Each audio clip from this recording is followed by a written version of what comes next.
ఛత్తీస్గఢ్ బీజాపూర్ ఎన్కౌంటర్లో మావోయిస్టులకు మరో ఎదురు దెబ్బ తగిలింది. పార్టీ సెంట్రల్ కమిటీ మెంబర్ బండి ప్రకాష్ ఎదురు కాల్పులో చనిపోయినట్టు తెలుస్తోంది. అయితే పోలీసులు ఈ విషయాన్ని ఇంకా ధృవీకరించలేదు.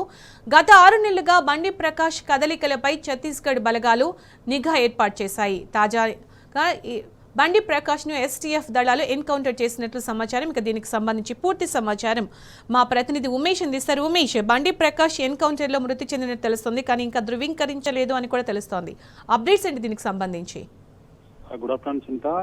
మావోయిస్టు పార్టీకి మరో ఎదురు దెబ్బ తగిలినట్టుగా తెలుస్తా ఉన్నది. ఛత్తీస్గఢ్ రాష్ట్రంలోని బీజాపూర్ జిల్లా నేషనల్ పార్క్ ఏరియాలో ఎన్కౌంటర్ లో మంచిర్యాల జిల్లా మందమరి ప్రాంతానికి చెందిన కేంద్ర కమిటీ సభ్యుడు బండి ప్రకాష్ మృతి చెందినట్టుగా తెలుస్తా ఉన్నది. ఇది ఇంకా పోలీస్ బలగాలు ఏదైతే ధృవీకరించలేదు. గత నెల రోజుల క్రితమే బండి ప్రకాష్ తో పాటు అతని గన్మెన్ కూడా ఏదైతే భద్రతా దళాల కాల్పుల్లో మృతి చెందినట్టుగా అప్పుడు వార్తలు వచ్చాయి. కానీ అవన్నీ కూడా అది కేవలం వదంతులని అప్పుడు పోలీస్ బలగాలు కొట్టుకురాయి. అయితే ఈ రోజు జరిగిన ఎన్కౌంటర్ లో బండి ప్రకాష్ మృతి చెందినట్టుగా తెలుస్తా ఉన్నది. బండి ప్రకాష్ అయితే మంచిర్యాల జిల్లా మందమరి పట్టణంలోని 1వ జోన్ చెందినవాడు.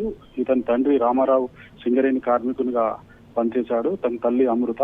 మొత్తం రామారావుకు మొత్తం 3 కొడుకుల్లో బండి ప్రకాష్ 2వ వాడు. ఇతనికి చెల్లి కూడా ఉంది.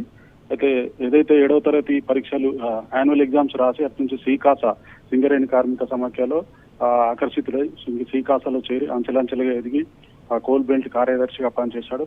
1984 సంవత్సరంలో సిపిఐ నాయకులు అబ్రహాం హత్య కేసులో ప్రధాన నిందితుడిగా బండి ప్రకాష్ ఉన్నాడు. అయితే బండి ప్రకాష్ అబ్రహాం హత్య తర్వాత అజ్ఞాతంలోకి వెళ్ళాడు.